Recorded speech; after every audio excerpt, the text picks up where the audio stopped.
It's a question that your own party continues to ask back home.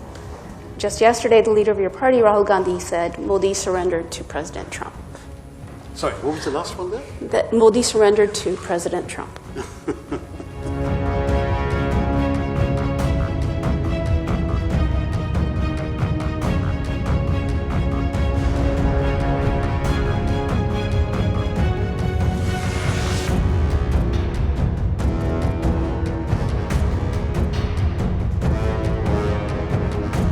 Your neighbor unleashes his Rottweilers to bite your children, and in fact to do worse to your children, and then says, let's talk. You think you're going to talk to him until he either unleashes those Rottweilers or locks them up in a kennel or puts them to sleep? It's as simple as that. You're not going to talk to people who are pointing guns at your temples. It's not going to happen. It's a question that your own party continues to ask back home.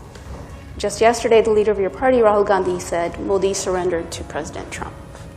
Sorry, what was the last one there? That Modi surrendered to President Trump. Look, all I can say is that we have enormous respect for the American presidency and the American president. All we can say for ourselves is that we have never particularly wanted to ask anyone to mediate. As I said, we have no real difficulty in speaking the same language as the Pakistanis. As long as they use the language of terrorism, we will use the language of force, and that doesn't require a third party. If, on the other hand, they were to dismantle the infrastructure of terrorism, we can talk to them. If they take serious actions to show that they want to restore normal relationships with us, we can certainly talk to them again without needing an intermediary. So it's not in any way a negative comment about the goodwill of people. During this conflict, as I said, in any case, India didn't need persuading to stop. No one needed to tell us stop because we were telling them.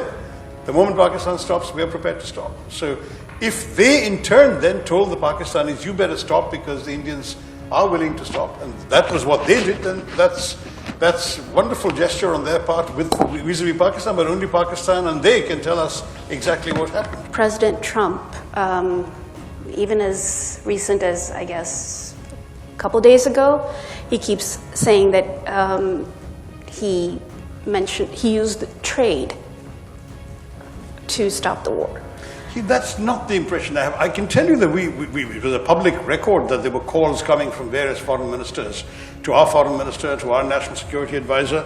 The US was amongst the most active in this regard, and that Secretary Rubio spoke to his Indian counterpart, Jaishankar. He also, in his second hat of NSA, spoke to his counterpart, Mr. Doval. At one point, Mr. Vance, the Vice President, called our Prime Minister. So there was a lot of calls being made, and that's true also the foreign ministers of the UAE, of Saudi Arabia, France, and so on. Many countries were concerned.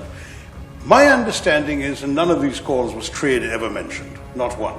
And certainly our information is that from our side, we gave a consistent response throughout, which corresponds to what I've just said to all of you, that we are only taking retribution for a terrorist attack.